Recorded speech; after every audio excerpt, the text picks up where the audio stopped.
3, hit it!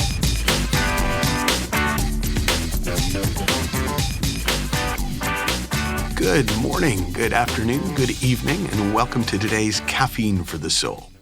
And as I seem to have been opening a lot of these lately, I want to encourage you, if you want to learn more about the fundamental understanding behind the ideas that I share each week in this podcast, check out michaelneill.org/basic course for a basic course in living from the inside out. And we've now had over 25,000 people do this course, and they seem to like it, so I highly recommend it.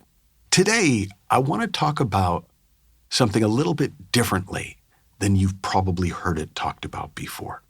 And it's a notion of living the dream. Now, I live in and around Hollywood, and living the dream here is, I'm living the high life. I'm, being driven around in limos and, beautiful women on my arms and all that entails. But when I called part of my book, The Inside Out Revolution, Living the Dream, I was talking about a very different kind of a dream.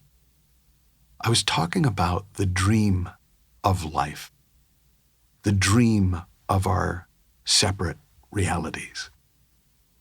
Sid Banks, the Scottish mystic, was asked to say what life was.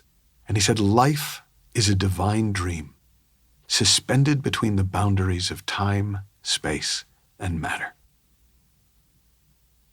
Which to me always implied that once you make up time as a concept, and space and matter, then life as we know it can unfold. But without the thought of time, without the thought of space, without the thought of matter, there would be nothing resembling life as we know it. And if you think that sounds kind of esoteric and out there, it's because it's kind of esoteric and out there. But if you bear with me, I think you'll find that there's a really different experience of life available to you right where you are sitting now. I've gotten the chance over the years to interview a number of my favorite authors. And there were two interviews that kind of stand out in relation to this idea. And one was with a British philosopher named Timothy Freke, which is spelled Freke, but when you hear what he talks about, you'll just think, what a perfect name. Because his most famous book is called Lucid Living. And if you've ever explored lucid dreaming, then lucid dreaming is where you learn to wake up inside your dreams. And when you wake up inside your dream, you can kind of mess with them. You can fly, you're immortal, you can go places you've never been before. And it's a really fun thing. And I remember when I was in my 20s learning to lucid dream and playing with that a lot.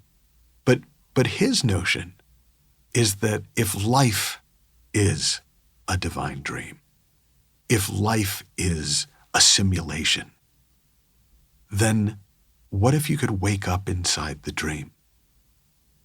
Now, we know about waking up from a dream. That's sort of the most common metaphor for enlightenment in spiritual traditions, is that we wake up from the dream of thought and we see briefly life as it is, and then we go back into the dream, but now with the realization that it's a dream and with the realization that we are the dreamer. But lucid living the dream is a little bit different. Because we're not just concerned with waking up from the dream. What becomes interesting is what happens if you wake up inside the dream. What suddenly becomes possible that within the rules of the dream world wouldn't be possible? And in lucid living, Timothy Freke really does a great job of sort of painting a picture of what it's like to live from that perspective. Another teacher that I just had the most beautiful interview with years ago was Don Miguel Ruiz, who wrote The Four Agreements, was his most famous book. And in The Four Agreements, he talks about the sort of four things the four energy drains, the four ways we dissipate our life energy. And in so doing, we dissipate the power that it takes to wake up inside the dream. And I'm not even sure I remember all four agreements, but one was taking things personally. That when we take things personally, it drains that energy. One was about being your word, that when there's too much of a gap between what you say and what you do, that dissipates your energy. One was about not making assumptions, that when we make assumptions about things and act on those assumptions, we dissipate that energy. One was about always doing your best, that when we kind of half-ass our way through life, that dissipates our energy. And if you make these four agreements, if you don't make assumptions, if you be your word, if you do your best, if you don't take things personally, then you just get more and more present to life. And in that presence, you start to wake up inside the dream. And whereas a lot of spiritual teachings, particularly Eastern teachings, talk about life as we know it, as the illusion, and really go, you don't want to get caught up in any of that stuff. You want to go live in a monastery until you wake up to the real world. And teachers like Ramana Maharshi, who lived out his days with cancer and refused to even eat or be treated and just rotted away from the inside as he sat in the bliss of nirvana, of enlightenment. Don Miguel Ruiz had a very different take. He was a Toltec shaman. And he had an enlightenment experience of his own. And what he talked about was that if we are living inside a dream, the dream of life, what if we could learn to master the art of dreaming?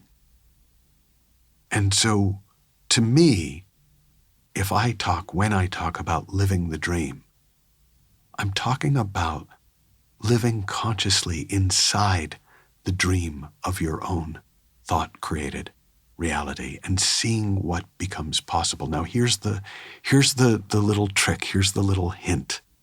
Do try this at home, kids. Close your eyes right now. And whatever you see when you open your eyes is the dream. And live this dream. And see what becomes possible with that little shift in your understanding of the thought-created nature of our personal reality. Have fun, learn heaps, happy exploring, and I'll talk with you soon.